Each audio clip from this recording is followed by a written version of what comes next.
Hello everyone, how are you all? I hope you all are safe at your place. Welcome to the channel Physics Junction by TK Kurul, जहाँ पर आपको physics के topics बहुत ही easy और simple तरीके से कराए जाते हैं और साथ ही आपको नोट्स भी प्रोवाइड कराए जाते हैं ताकि आपको कोई भी प्रॉब्लम ना हो टॉपिक से रिगार्डिंग।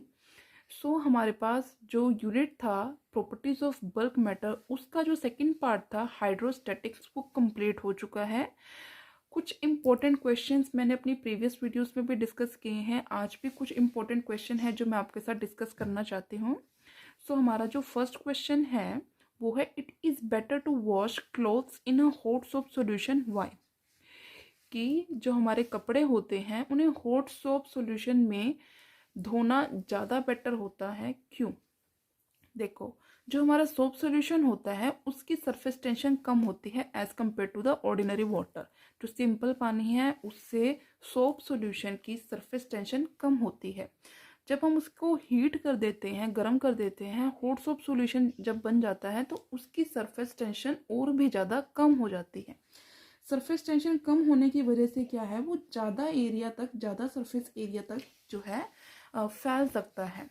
जो हॉट सोप सॉल्यूशन है कपड़ों को अच्छी तरह से वेट कर देता है। तो ये जो प्रॉपर्टी होती है हॉट सोप सॉल्यूशन की, वो क्या करते हैं, कपड़ों की पोर्स में जो भी हमारी डर्ट फैली होती है, जो भी हमारे पास जो गंदगी होती है, उसके साथ क्या होता है, उसके कांटेक्ट में आके उसको, गंदगी को वहाँ से निकाल देता है और हमारे जो कपड़े हैं वो अच्छी तरह से साफ हो जाते हैं। इसीलिए हमारा जो हॉट सोप सॉल्यूशन है वो बेटर होता है कपड़ों को क्लीन करने के लिए। एग्जाम में अगर आपसे क्वेश्चन पूछा जाए तो आप इसका आंसर कैसे देंगे? The soap solution has less surface tension as compare to the ordinary water and its surface tension decreases further on heating. The hot soap solution therefore spread over large surface area and as such it has more wetting power. It is on account of this property that hot soap solution can penetrate the pores in the threads of clothes where dust may be present and can clean the clothes better than the ordinary water. अगर आपको exam में आए तो आप ऐसे लिख सकते हैं। ये जो क्वेश्चन है आपको आपकी नॉलेज के लिए बहुत ही अच्छे क्वेश्चन है। अगर एग्ज़ाम में नहीं भी आए एग्ज़ाम में, तो आपको ये क्वेश्चन, अगर आपसे एज अ साइंस स्टूडेंट अगर आपसे कोई पूछ लेता है तो अगर आपको इसका आंसर पता होगा, अगर बेसिक पता होगा, तो आप इजीली उसका आंसर जो है सामने वाले को बता सकते हैं। Now move to the second question. The bags and suitcases are provided with the broad handles. Why? कि जो बैग और सूटकेस होते हैं इनके जो हैंडल्स होते हैं इनको ब्रॉड क्यों रखा जाता है? इसके पीछे सिंपल सा एक आंसर है। अगर आपसे ये पूछा जाए क्वेश्चन, तो आप इसका आंसर कैसे देंगे? देखो, सिंपल सा इसका आंसर ये है कि हमारे पास, अगर हमारे जो बैग्स और सूटकेस किस लिए यूज़ होते हैं, उसके अंदर हम सामान रख सकते हैं, ठीक है। सामान की अगर क्वांटिटी ज़्यादा होगी तो वेट भी ज़्यादा होगा, ठीक है। अगर वेट ज़्यादा होगा बैग के अंदर तो उसको एक सपोर्ट चाहिए ताकि उसको हम इजीली कैरी कर सकें। अगर हम इसके हैंडल्स को पतला रखेंगे तो हमारा जितना भी वो लोड होगा हमारे बैग्स के अंदर या सूटकेस के अंदर, वो हमारा सीधा शोल्डर्स के ऊपर आएगा, ठीक है। वो जो हैंडल्स हैं वो अच्छी तरह से वो प्रेशर कैरी नहीं कर पाएंगे। ये जो हमारे पास बैग्स और सूटकेसेस होते हैं इनके हैंडल्स को चौड़ा बनाया जाता है ताकि जो प्रेशर है उस बैग के अंदर, जो सामान है उनका जो भी प्रेशर है, जो भी वेट की वजह से जो प्रेशर एग्जर्ट हो रहा है, वो क्या है, लार्ज सरफेस एरिया के ऊपर स्प्रेड हो सके, ताकि जो इंसान बैग या सूटकेस कैरी कर रहा है उसे काफ़ी ईजी हो जाए। और इसीलिए हमारे जो बैग्स और सूटकेसेस होते हैं इनको चौड़े हैंडल्स जो हैं वो प्रोवाइड किए जाते हैं। एग्जाम में आंसर आप कैसे लिखेंगे? सिंपल एक सेंटेंस में आंसर लिखेंगे। The bags and suitcases are provided with the broad handles so that the small pressure is exerted while carrying them. ताकि उसको जो अब हम उठाएं तो हमें कम प्रेशर हमारे ऊपर लगे, मीन्स कि जो ज़्यादा का ज़्यादा प्रेशर है वो हैंडल्स के ऊपर जाए, ठीक है। हमारा थर्ड क्वेश्चन क्या है? We can cut an apple, यहाँ पे आप इजीली लिखो, easily with sharp knife then blunt knife. Why? कि हम एप्पल को शार्प नाइफ की हेल्प से बहुत इजीली कट कर लेते हैं as compare to the blunt knife. Blunt knife क्या होता है, जिनके जो एजेस है वो शार्प नहीं होते हैं, उन्हें ब्लंट नाइफ बोलते हैं। सो ऐसा क्यों होता है?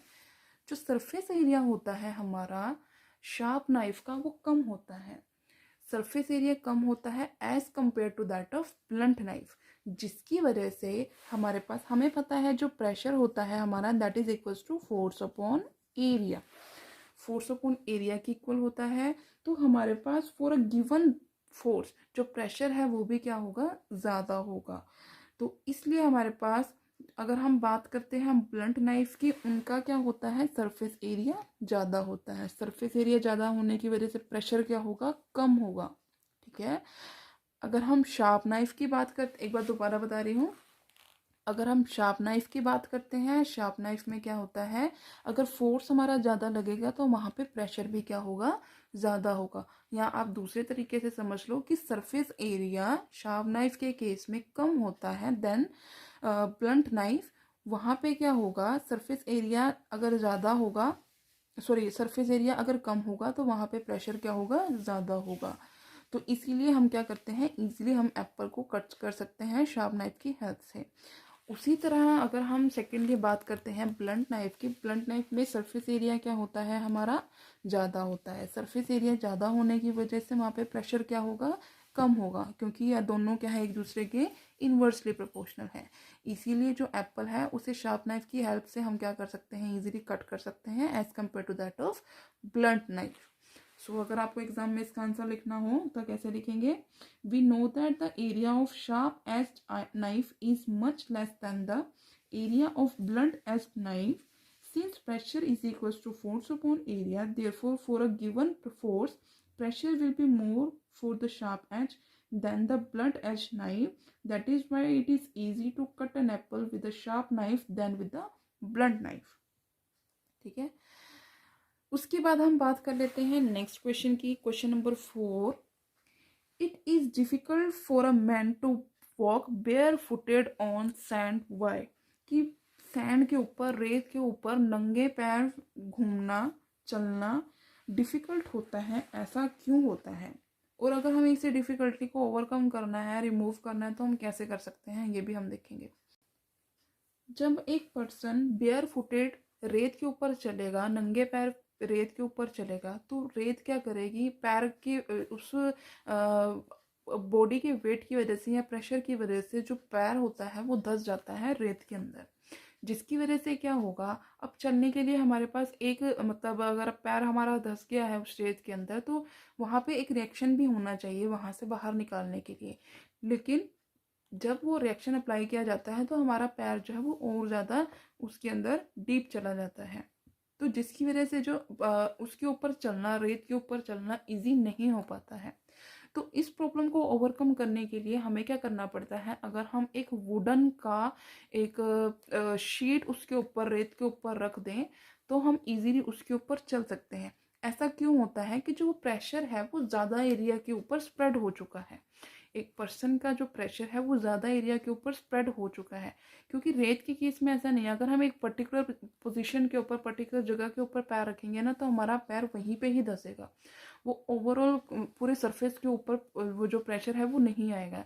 लेकिन अगर हम उसके ऊपर वुडन की शीट रख देंगे या कोई वुडन का ब्लॉक रख देंगे, कुछ रख देंगे, तो हमारा जो फोर्स है वो ज़्यादा एरिया तक जो है वो स्प्रेड हो जाएगा।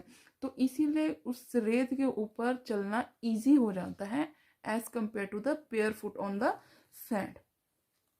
So इसे हम कैसे लिख सकते हैं एग्जाम में, when a man walks barefooted on sand, the sand yields under the weight of the man. The man does not get proper reaction from the sand which is necessary for his walking. So this difficulty can be overcome by spreading the wooden board on the sand. In this situation, the thrust on the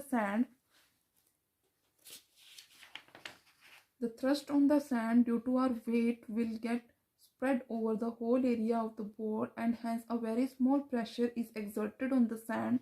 Due to it the sand does not yield. ठीक है, आप ऐसे answer इसका लिख सकते हैं exam में। Next जो है काफ़ी इम्पोर्टेंट है, relation between millibar and pascals. कि पास्कल और मिलीबार के बीच में क्या रिलेशन होता है। सबसे पहले जो 1 मिलीबार है हमारे पास, 1 मिलीबार को अगर हमें बार में कन्वर्ट करना हो तो कैसे करेंगे। 1 मिलीबार इज इक्वल्स टू 10⁻³ बार। अब 10⁻³ बार को अगर हमें पास्कल्स में कन्वर्ट करना हो, 10⁻³ इंटू 10⁵ ये किस में कन्वर्ट हो जाएगा, पास्कल्स में। सो ये रिलेशन आपको पता होना चाहिए। 1 टोर किसके इक्वल होता है, 1 मिलीबार अगर हम पास्कल्स में चेंज करना हो तो वो हम कैसे कर सकते हैं, और 1 बार किसके इक्वल होता है, आपको ये सब पता होना चाहिए। ठीक है, आपको अगर ये पता होगा, एग्जाम में इनमें से आपसे एक क्वेश्चन ज़रूर पूछा जाएगा, तो आपको अगर ये पता होगा तभी आप उसका आंसर दे सकते हैं। सो ये हमारा रिलेशन होता है 1 मिलीबार और पास्कल्स के बीच में। सो नेक्स्ट हम बात कर लेते हैं, व्हेन सैंड नहीं आएगा यहाँ पे, वैक्स आएगा।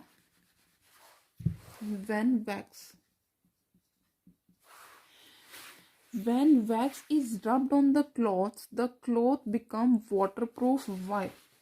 ऐसा किस लिए होता है। देखो, जब हम वैक्स को कपड़ों के ऊपर रगड़ेंगे वाटरप्रूफ कैसे हो जाते हैं, क्योंकि जो हमारे वाटर के जो हमारे कपड़े होते हैं उनके बीच में जो पोर्स होते हैं, जो कैपिलैरिटीज होती हैं, वो क्या है, वैक्स को रब करने की वजह से वो फिल हो जाती है।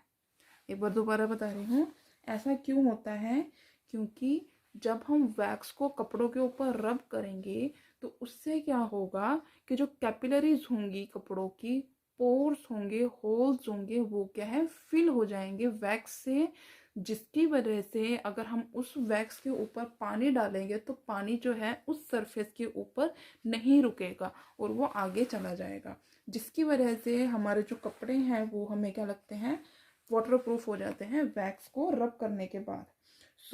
इसे अगर हमें एग्जाम में लिखना हो तो कैसे लिखेंगे, the capillaries formed in threads disappear when wax is rubbed on the clothes, so that is why the clothes becomes waterproof। ठीक है, ये छोटा सा आंसर आप है जो एग्जाम में लिख सकते हैं। सो नेक्स्ट है क्वेश्चन हमारा, mercury does not cling to glass, why. जो मर्करी है वो ग्लास के ऊपर क्लिंग नहीं होती है, ऐसा क्यों होता है। देखो, इसका आंसर मैं मतलब इसको दूसरे तरीके से मैं कई बार आपको बता चुकी हूँ वीडियोस में, टॉपिक्स के अंदर। सो यहाँ पे मैं आपको बता देती हूँ ऐसा क्यों होता है कि जो मरकरी है वो जो ग्लास होता है या जिस कंटेनर में रखा जाता है उसके ऊपर, उसकी वॉल्स के ऊपर जो है वो नहीं मतलब स्प्रेड होती। इसका रीज़न क्या है, जो फोर्स ऑफ कोहेजन होता है मरकरी के केस में वो ज़्यादा होता है as compare to that of force of adhesion between the mercury and the glass, जिसकी वजह से जो मरकरी है वो ग्लास के ऊपर क्लिंग नहीं हो पाती है। इसका आंसर आप कैसे लिखेंगे, it is because the force of adhesion becomes between mercury and glass molecules is less than the force of cohesion between the mercury molecules. यही रीज़न है हमारे पास, क्योंकि फोर्स ऑफ कोहेजन क्या होता है कि जो फोर्स ऑफ अट्रैक्शन होती है वो सेम सब्सटेंस के मॉलिक्यूल्स के बीच में ही होते हैं। मतलब अगर हमारे पास मरकरी है तो मरकरी के मॉलिक्यूल्स अपने ही मॉलिक्यूल्स के साथ ही फोर्स ऑफ अट्रैक्शन दिखाएंगे, और जो फोर्स ऑफ अट्रैक्शन होता है वो क्या होता है कि जो हमारे मॉलिक्यूल्स होते हैं वो फोर्स ऑफ अट्रैक्शन दिखाते हैं अलग अलग सब्सटेंसेस के साथ। सपोज जैसे वाटर है, वाटर अगर वाटर को अपनी अट्रैक्शन दिखानी हो तो हम ग्लास ले लेंगे कि अगर हम ग्लास के अंदर वाटर डालेंगे तो उसकी सरफेस के ऊपर क्या है, हमें जो वाटर है वो दिखाई देगा। सो ये रीज़न है, और ये कुछ इम्पोर्टेंट क्वेश्चंस थे। आई होप आपको ये क्वेश्चंस अच्छे लगे होंगे, आपके एग्जाम्स के पॉइंट ऑफ व्यू से भी ये क्वेश्चन अच्छे हैं और आपकी नॉलेज को इंक्रीज करने के लिए भी क्वेश्चन काफ़ी अच्छे हैं, क्योंकि अगर आप टॉपिक के साथ साथ क्वेश्चंस भी करते हो तो आपके टॉपिक्स ज़्यादा अच्छी तरह से क्लियर होते हैं। So that was it for today's video. I hope आपको ये कराए हुए क्वेश्चन समझ में आए होंगे। अगर आपको किसी भी क्वेश्चन में डाउट है, कोई भी क्वेरी है, आप मुझे कमेंट्स में बता सकते हैं। अगर आपको मेरी वीडियो अच्छी लगी है तो मेरी वीडियो को लाइक करना, मेरे चैनल को सब्सक्राइब करना और ज़्यादा से ज़्यादा शेयर करना। Thanks for watching.